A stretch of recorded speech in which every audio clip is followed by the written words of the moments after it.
اعوذ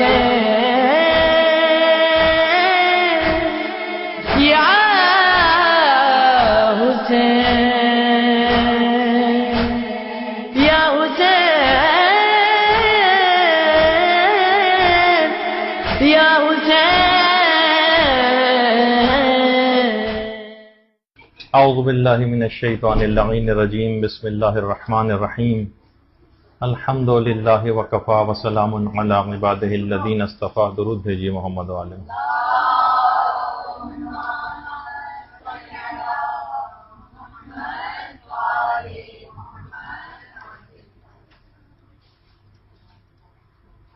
یہ ایک انتہائی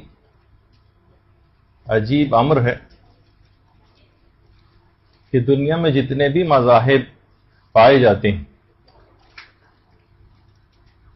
ان میں جو نئے سال کی ابتدا ہوتی ہے وہ بہت ہی مسرتوں کے ساتھ ہوتی ہے، بہت ہی شادمانیوں کے ساتھ ہوتی ہے، بہت خوشیاں منائی جاتی ہیں. لیکن جب اسلامی سال شروع ہوتا ہے تو اس کا آغاز ہی رونے سے، اس کا آغاز ہی گریہ کرنے سے شروع ہوتا ہے. ادھر محرم کا چاند اپنی غمزدہ صورت یہ نمودار ہوتا ہے، ادھر مومن کی آنکھیں آنسوؤں سے تر ہو جاتی ہیں. عورتیں اپنی چوڑیاں اتار پھینکتی ہیں، خوشنما اور عمدہ لباس جو ہے وہ رکھ دیے جاتے ہیں، مسکراہٹیں چھن جاتی ہیں، اور سال کا آغاز ان شخصیات کے مصائب کے ذکر سے شروع ہوتا ہے کہ جنہوں نے اپنا خون دے کر اس شجر اسلام کو پروان چڑھایا. اور صرف انسان ہی نہیں بلکہ ہر مخلوق نے کربلا والوں پر گریہ کیا. شہادت امام حسین علیہ الصلوۃ والسلام کے بعد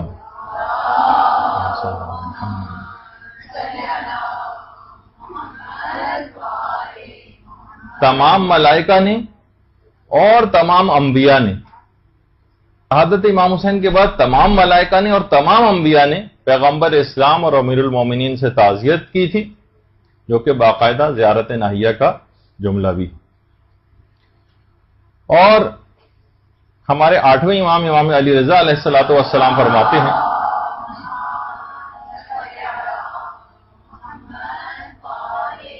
کہ جب امام حسین علیہ السلام شہید ہوئے تو آسمان خون کی طرح سے، آسمان سے خون برسا تھا اور آسمان سے سرخ مٹی کی بھی جو ہے وہ بارش ہوئی تھی. اور چھٹے امام یہ جملہ ارشاد فرماتے ہیں کہ قتل امام حسین کے بعد 1 سال تک آسمان کے اوپر سرخی رہی تھی، جو کہ باقاعدہ کامل الزیارات جو ہماری بڑی مشہور کتاب ہے اس کے اندر بھی یہ بات موجود ہے. اسی طرح سے ینابع المودہ میں ابن سیرین جو اہل سنت کے بڑے علماء میں سے ہیں، انہوں نے ان کے حوالے سے ایک بات لکھی ہوئی ہے کہ شہادت امام حسین سے قبل آسمان پر سرخی نہیں ہوا کرتی تھی، اور امام حسین کی شہادت کے بعد یہ جو آسمان پر جو شفق کی سرخی کہا جاتا ہے اس کا آغاز ہوا. اور صاحب دلائل النبوہ انہوں نے تو یہ بات بھی لکھی ہے کہ جس دن امام حسین علیہ السلام شہید ہوئے تو اونٹ، جو بھی اونٹ اس دن پانی کے اندر اپنے منہ کو ڈالتا تھا پانی پینے کے لیے تو وہ پانی خون سے سرخ ہو جاتا تھا. اور مسلمانوں کے بڑے عالم ابن جوزی نے یہاں تک بات لکھی کہ شہادت امام حسین کے بعد 3 دن تک آسمان پر تاریکی چھائی رہی. اور یہ بات بھی لکھی کہ بیت المقدس یا بیت المقدس میں جو پتھر بھی اٹھایا جاتا تھا اس کے نیچے سے تازہ خون برآمد ہوتا تھا. اور چھٹے امام نے جملہ ارشاد فرمایا کہ وہ 4000 فرشتے جو امام حسین علیہ السلام کی مدد اور نصرت کے لیے آئے تھے اور امام نے مدد لینے سے انکار کر دیا تھا اور پھر امام حسین علیہ السلام شہید ہو گئے تو پھر یہ فرشتے واپس نہیں گئے اور وہ آج تک کربلا میں گریہ ازاری کرتے ہیں. باقاعدہ ابن قولویہ نے بھی اس بات کو خاص طور پر لکھا ہے. اچھا، اب جو کہ حضرت ام سلمہ علیہ الصلوۃ والسلام ام المومنین، درود بھیجیے محمد والے وسلم،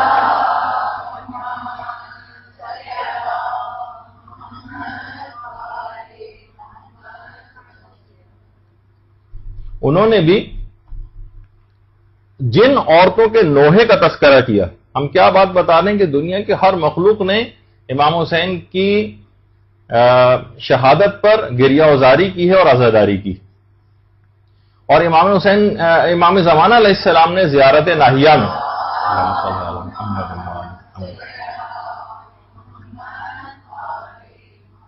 میں آسمانوں تک میں جو عزاداری ہوئی ہے اس کا بھی تذکرہ کیا کہ حوران جنت نے اپنے گالوں پر تماچے مارے تھے،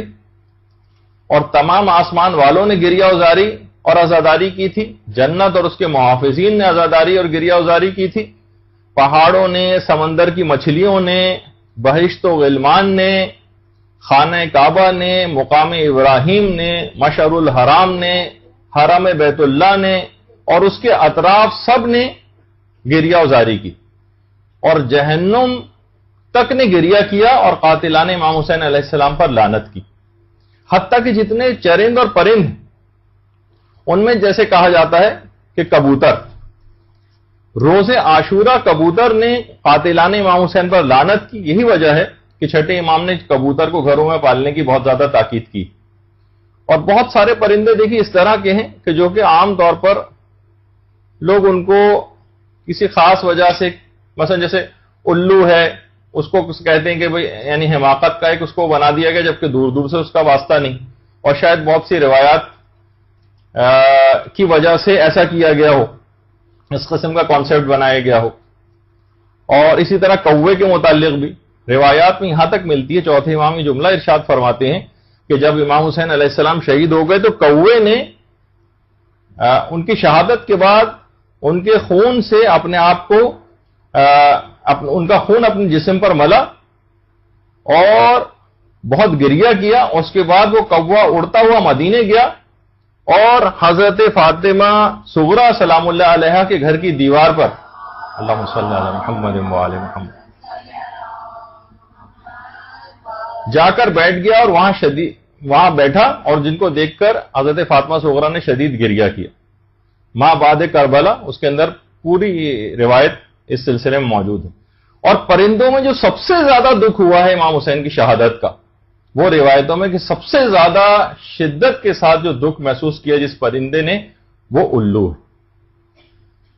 اس کے متعلق بہت غلط کانسیپٹ شاید بنایا گیا ہے۔ ہمارے 8ویں امام امام علی رضا علیہ الصلوۃ والسلام ارشاد فرماتے ہیں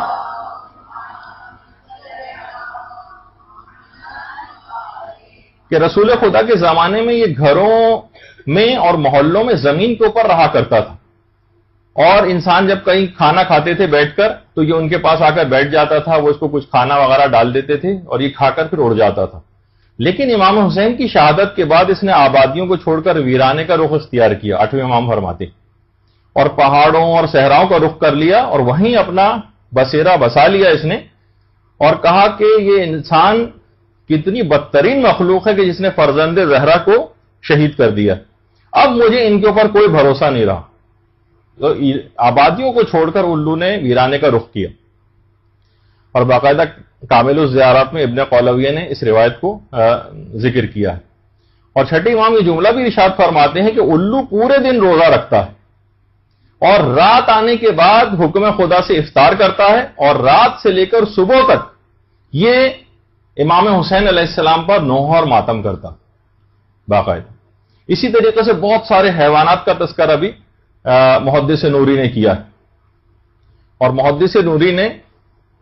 آخوند ملا زین العابدین جو کہ ایک عالم دین تھے، ان کے حوالے سے کہ واقعہ لکھا ہے کہ وہ اپنے بھانجوں اور کچھ زائرین کے ہمراہ جب زیارت امام رضا علیہ الصلوۃ والسلام سے واپس آ رہے تھے تو ہمدان کے قریب پہاڑوں میں انہوں نے خیمے نصب کیے، تو وہاں انہوں نے دیکھا کہ رات کے وقت ایک بہت ہی ضعیف بوڑھا ہے جو کہ نمازیں پڑھ رہا ہے۔ یہ اس کے پاس گئے تو اس بوڑھے نے کہا کہ میں ہر سال یہاں پر آتا ہوں اور ایک دفعہ میں یہاں سے گزر رہا تھا تو میں نے دیکھا کہ ہر قسم کے جانور، جو ایسے جانور کہ جن کا ایک جگہ پر جمع ہونا بھی ناممکن، مثلا شیر اور ہرن، مثلا شیر اور بکری،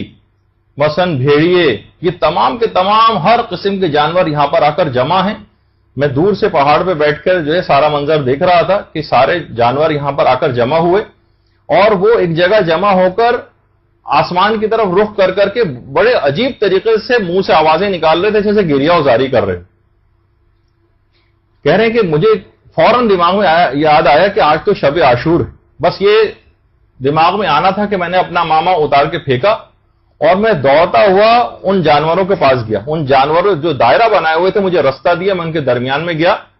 اور بہت گریہ وزاری کی، اور ان جانور بھی جو تھے اپنا منہ کو بار بار زمین کے اوپر مارتے تھے،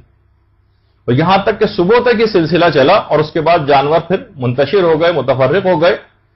اور کہنے لگا، وہ اس بوڑھے نے بتایا کہ میں 18 سال سے یہاں پر اسی طرح سے آ رہا ہوں، اگر مجھے سال کے کسی تاریخ یا مہینے میں شبہ ہوتا ہے تو میں شب عاشور اس جگہ آ کر جانوروں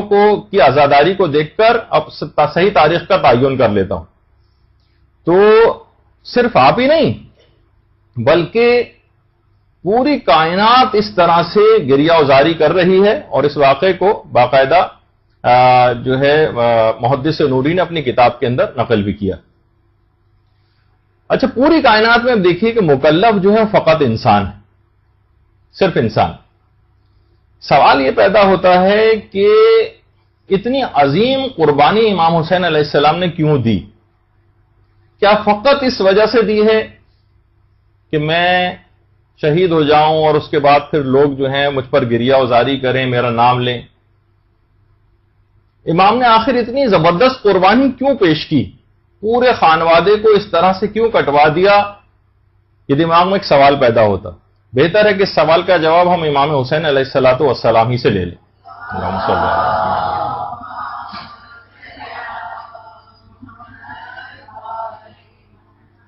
تو امام حسین نے اس کا جواب دیا کہ میرا یہ قیام نہ کسی بڑائی کے لیے ہے، نہ سرکشی و فساد اور نہ ظلم کے لیے ہے۔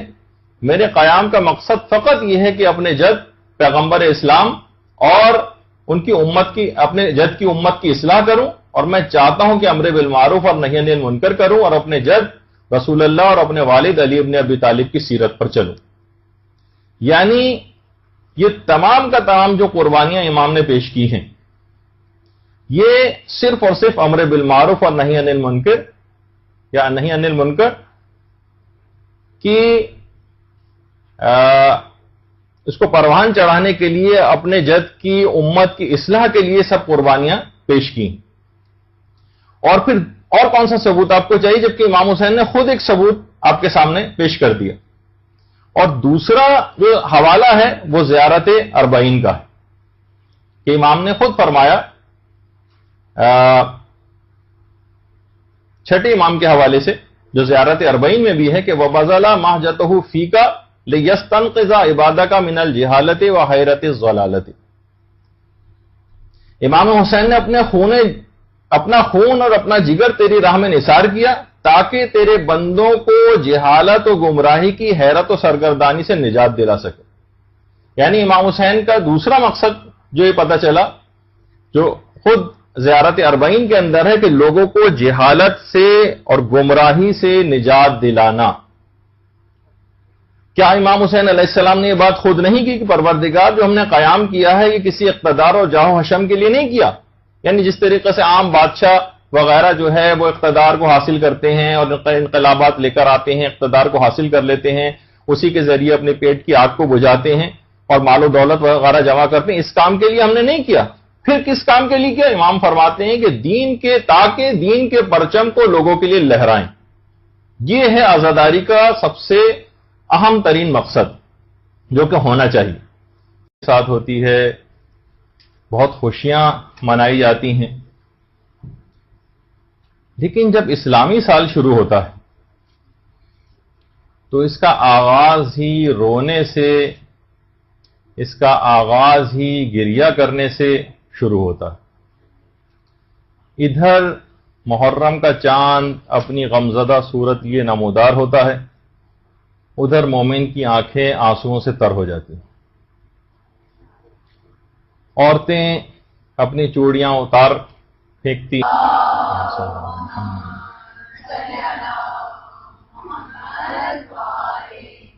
تمام ملائکہ نے اور تمام انبیاء نے، شہادت امام حسین کے بعد تمام ملائکہ نے اور تمام انبیاء نے پیغمبر اسلام اور امیر المومنین سے تعزیت کی تھی، جو کہ باقاعدہ زیارت ناہیہ کا جملہ بھی۔ اور ہمارے 8ویں امام امام علی رضا علیہ الصلوۃ والسلام فرماتے ہیں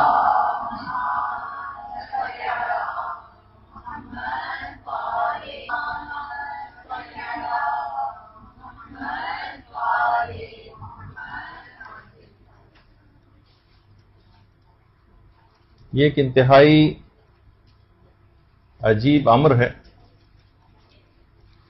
کہ دنیا میں جتنے بھی مذاہب پائے جاتے ہیں ان میں جو نئے سال کی ابتدا ہوتی ہے وہ بہت ہی مسرتوں کے ساتھ ہوتی ہے، بہت ہی شادمانیوں کے ہیں، خوشنما اور عمدہ لباس جو ہے وہ رکھ دیے جاتے ہیں، مسکراہٹیں چھن جاتی ہیں، اور سال کا آغاز ان شخصیات کے مصائب کے ذکر سے شروع ہوتا ہے کہ جنہوں نے اپنا خون دے کر اس شجر اسلام کو پروان چڑھا ہے۔ اور صرف انسان ہی نہیں بلکہ ہر مخلوق نے کربلا والوں پر گریہ کیا۔ شہادت امام حسین علیہ الصلوۃ والسلام کے بعد یا حسین یا حسین یا حسین یا حسین۔ اعوذ باللہ من الشیطان اللعین الرجیم، بسم اللہ الرحمن الرحیم، الحمد للہ وکفا وسلام علی عبادہ الذین اصطفیٰ۔ درود بھیجیے محمد علیہ۔